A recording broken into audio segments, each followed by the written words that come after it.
La nuit du musée, c'est une manifestation qui d'ailleurs est européenne aujourd'hui, qui existe depuis bon nombre d'années et qui a véritablement pour but de proposer au public une découverte différente parce qu'elle se fait la nuit, c'est-à-dire à un moment où les sons, la lumière, tout est un petit peu hors norme finalement.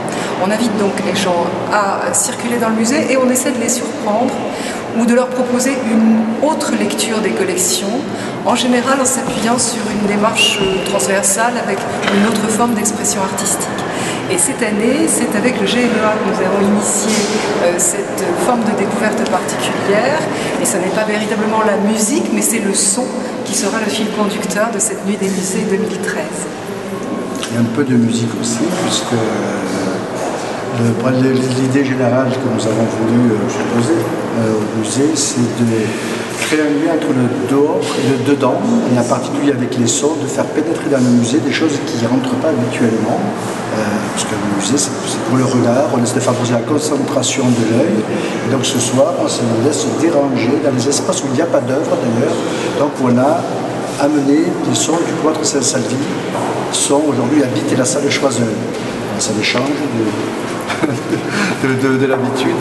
Et puis aussi, donc, il y a un duo de musiciens, violon et violoncelle, qui jouent des œuvres de Bartók et des œuvres aussi autour, dans l'esprit de Bartók, qui sont mises en regard de l'exposition de Kubin aussi, du coup, pour faire, parce qu'ils se sont croisés, ces artistes se sont croisés dans la vie.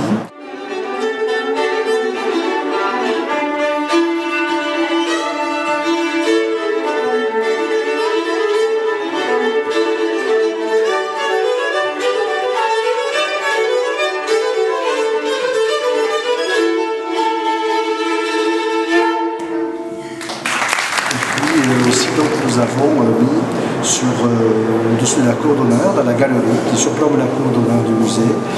Donc là aussi, on a l'ensemble des bâtiments qui nous environnent et on devine aussi les objets à ce qu'il y a derrière, mais on ne l'entend pas non plus. Donc nous avons ramené l'instant du soir tous les sons qui environnent le musée, la cathédrale, la place de la cathédrale, le Tarn, le train, les rives du Tarn, rentrent à l'intérieur du musée avec une interface tactile. Les gens peuvent voyager, composer leur propre paysage. Et puis un peu plus loin, à la salle palatiale, pour ceux qui ont écouté le concert, il y a comme une mémoire fantôme de ce concert qui circule.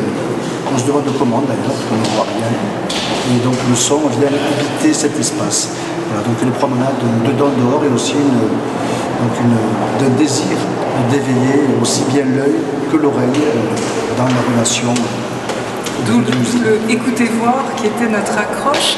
Et ce qui est intéressant aussi pour le musée, c'est qu'on joue bien sûr sur des collections, par exemple la collection Kubin avec l'écho de la musique de Bartók, mais on joue aussi sur le lieu Palais de la Berbie qui, grâce à ces dispositifs, est remis au cœur de la cité. Tout à fait. Un lien par le dedans-dehors, et puis je vois que par rapport à l'œuvre de Kubin aussi, tous ces sons finalement imaginaires et fantomatiques qui créent une espèce de villes rêvées, d'espaces rêvés finalement, c'est des esprits qui voyagent ce soir dans le musée.